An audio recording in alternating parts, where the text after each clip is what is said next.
Well, CNN has learned that Mr. Trump has spent the last 48 hours preparing for the upcoming summit, speaking with advisors both in Scotland and back in Washington. Kaitlin Collins joins us now from Helsinki. I want you to take us through the preparations, but also I want to ask about whether President Trump will hold Vladimir Putin accountable, given those charges against the 12 Russian intelligence officials that were laid on Friday. I just want to go to a little bit of sound from President Trump. Just take a listen. I hadn't thought of that, but I'll be asking about it. But again, this was during the Obama administration. They were doing whatever it was during the Obama administration. So he was asked there about whether he will request the extradition of the 12 Russian spies. His response was he hadn't thought about it. Is that surprising? And what do you make of the fact that he has again simply put the blame on the previous administration?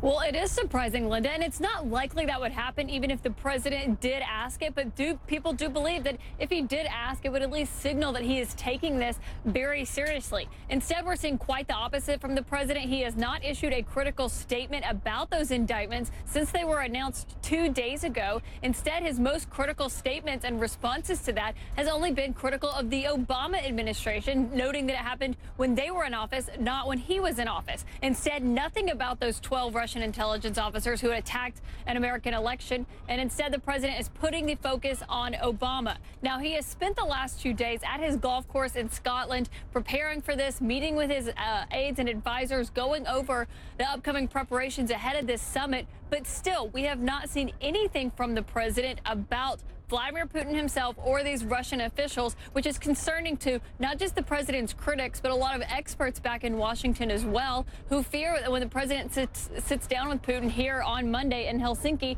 it's going to be a very friendly discussion and not the dressing down that they believe the Russians and Vladimir Putin deserve in response to attacking the American election. Yeah, certainly not. All right, Kaitlin Collins, great to have you with us from Helsinki. Thanks so much. We'll talk to you again soon, no doubt. Thanks. Well, the fiery first half is wrapping up at the World Cup in Moscow. We'll break down which stars are striking, which are stalling. You can see those scenes live from Croatia, a fan zone. Right now, Croatia is trailing France in the final.